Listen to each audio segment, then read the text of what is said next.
యోహాను సువార్త 18వ అధ్యాయము. యేసు ఈ మాటలు చెప్పి తన శిష్యులతో కూడా కెద్రోను వాగు దాటిపోయాను. అక్కడ ఒక తోటయుండెను. దానిలోనికి ఆయన తన శిష్యులతో కూడా వెళ్ళెను. యేసు తన శిష్యులతో పలుమారు అక్కడికి వెళ్ళుచుండువాడు గనుక ఆయనను అప్పగించు యూదాకును ఆ స్థలము తెలిసి ఉండెను. కావున యూదా సైనికులను, ప్రధాన యాజకులు, పరిసయ్యులు పంపిన బంట్రౌతులను వెంటబెట్టుకొని దివిటీలతోనూ దీపములతోనూ ఆయుధములతోనూ అక్కడికి వచ్చెను. యేసు తనకు సంభవింపబోవునవన్నీయు ఎరిగిన వాడై వారి యొద్దకు వెళ్ళి మీరెవని వెతుకుచున్నారని వారిని అడిగెను.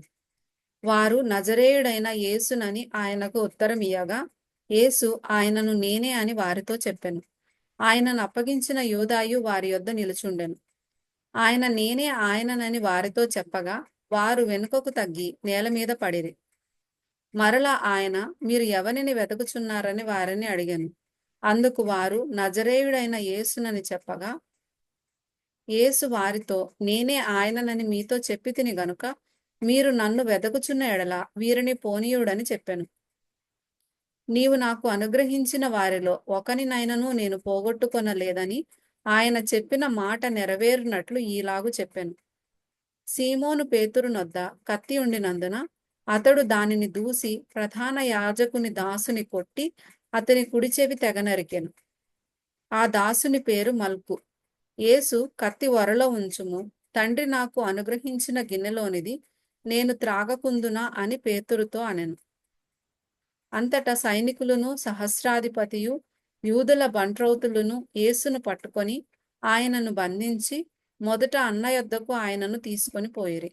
అతడు ఆ సంవత్సరము ప్రధాన యాజకుడైన కయపకు మామ. కయప ఒక మనుష్యుడు ప్రజల కొరకు చనిపోవుట ప్రయోజనకరమని యూదులకు ఆలోచన చెప్పినవాడు. సీమోను పేతురును మరియొక శిష్యుడును యేసు వెంబడి పోవుచుండిరి. ఆ శిష్యుడు ప్రధాన యాజకునికి నెలవైన వాడు గనుక అతడు ప్రధాన యాజకుని ఇంటి ముంగిటిలోనికి యేసుతో కూడా వెళ్ళెను. పేతురు ద్వారమునొద్ద బయట నిలుచుండెను గనుక ప్రధాన యాజకునికి నెలవైన ఆ శిష్యుడు బయటకు వచ్చి ద్వారపాలకురాలితో మాటలాడి పేతురును లోపలికి తోడుకొని పోయెను. ద్వారమునొద్ద కావలియున్న ఒక చిన్నది పేతురుతో నీవును ఈ మనుష్యుని శిష్యులలో ఒకడవు కావా అని చెప్పగా అతడు కాననెను. అప్పుడు చలివేయుచున్నందున దాసులను, బంట్రౌతులను మంట వేసి చలి కాచుకొనుచు నిలుచుండగా పేతురును వారితో నిలువబడి చలి కాచుకొనుచుండెను. ప్రధాన యాజకుడు ఆయన శిష్యులను గూర్చియు ఆయన బోధను గూర్చియు యేసును అడుగగా యేసు నేను బాహాటముగా లోకము ఎదుట మాటలాడితిని. యూదులందరూ కూడివచ్చు సమాజ మందిరములలోను దేవాలయములోను ఎల్లప్పుడూ బోధించితిని. రహస్యముగా నేనేమియూ మాటలాడలేదు. నీవు నన్ను అడుగనేలా? నేను వారికేమి బోధించినది విన్నవారిని అడుగుము. ఇదిగో నేను చెప్పినది వీరెరుగుదురని అతనితో అనెను. ఆయన ఈ మాటలు చెప్పినప్పుడు దగ్గర నిలిచియున్న బంట్రౌతులలో ఒకడు ప్రధాన యాజకునికి ఈలాగు ఉత్తరమిచ్చుచున్నావా అని చెప్పి యేసును అరచేతులతో కొట్టెను. అందుకు యేసు నేను కాని మాట ఆడిన ఎడల ఆ కాని మాట ఏదో చెప్పుము, మంచి మాట ఆడిన ఎడల నన్నేల కొట్టుచున్నావనెను. అంతటా అన్న యేసును బంధింపబడి ఉన్నట్టుగానే ప్రధాన యాజకుడైన కయప యొద్దకు పంపెను. సీమోను పేతురు నిలువబడి చలి కాచుకొనుచుండగా వారతని చూచి నీవును ఆయన శిష్యులలో ఒకడవు కావా అని చెప్పగా అతడు నేను కాను, నేనెరుగననెను. పేతురు ఎవని చెవి తెగనరికెనో వాని బంధువును ప్రధాన యాజకుని దాసులలో ఒకడును నీవు తోటలో అతనితో కూడా ఉండగా నేను చూడలేదా అని చెప్పినందుకు పేతురు నేనెరుగనని మరియొకసారి చెప్పెను. వెంటనే కోడి కూసెను. వారు కయప యొద్ద నుండి అధికార మందిరమునకు యేసును తీసుకొని పోయిరి. అప్పుడు ఉదయమాయెను గనుక వారు మైలపడకుండా పస్కాను భుజింపవలెనని అధికార మందిరములోనికి వెళ్ళలేదు. కావున పిలాతు బయట ఉన్న వారి యొద్దకు వచ్చి ఈ మనుష్యుని మీద మీరు ఏ నేరము మోపుచున్నారనెను. అందుకు వారు వీడు దుర్మార్గుడు కాని ఎడల వీనిని నీకు అప్పగించి ఉండమని అతనితో చెప్పిరి. పిలాతు మీరతని తీసుకొని పోయి మీ ధర్మశాస్త్రము చొప్పున అతనికి తీర్పు తీర్చుడనగా యూదులు ఎవనికిని మరణశిక్ష విధించుటకు మాకు అధికారము లేదని అతనితో చెప్పిరి. అందువలన యేసు తాను ఎట్టి మరణము పొందబోవునో దానిని సూచించి చెప్పిన మాట నెరవేరెను.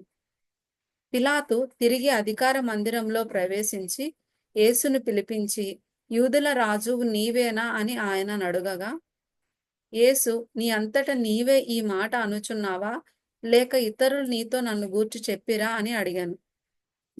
అందుకు పిలాతు, నేను యూదుడనా ఏమి? నీ స్వజనమును ప్రధాన యాజకులును నిన్ను నాకు అప్పగించిరి గదా, నీవేమి చేసితివని అడుగగా, యేసు, నా రాజ్యము ఈ లోక సంబంధమైనది కాదు. నా రాజ్యము ఈ లోక సంబంధమైనదైతే నేను యూదులకు అప్పగింపబడకుండునట్లు నా సేవకులు పోరాడుదురు గాని నా రాజ్యము ఇహ సంబంధమైనది కాదనెను. అందుకు పిలాతు, నీవు రాజువా అని ఆయనను అడుగగా, యేసు, నీవన్నట్టు నేను రాజునే. సత్యమును గూర్చి సాక్ష్యమిచ్చుటకు నేను పుట్టితిని. ఇందు నిమిత్తమే ఈ లోకమునకు వచ్చితిని. సత్య సంబంధి అయిన ప్రతి వాడును నా మాట వినుననెను. అందుకు పిలాతు, సత్యమనగా ఏమిటి అని ఆయనతో చెప్పెను. అతడు ఈ మాట చెప్పి బయటనున్న యూదుల యొద్దకు తిరిగి వెళ్ళి, అతని యందు ఏ దోషమును నాకు కనబడలేదు. అయినను పస్కా పండుగలో నేనొకని మీకు విడుదల చేయ వాడుక కలదు గదా, నేను యూదుల రాజును విడుదల చేయుట మీకిష్టమా అని వారిని అడిగెను. అయితే వారు, వీనిని వద్దు, బరబ్బను విడుదల చేయమని మరలా కేకలు వేసిరి. ఈ బరబ్బ బందిపోటు దొంగ.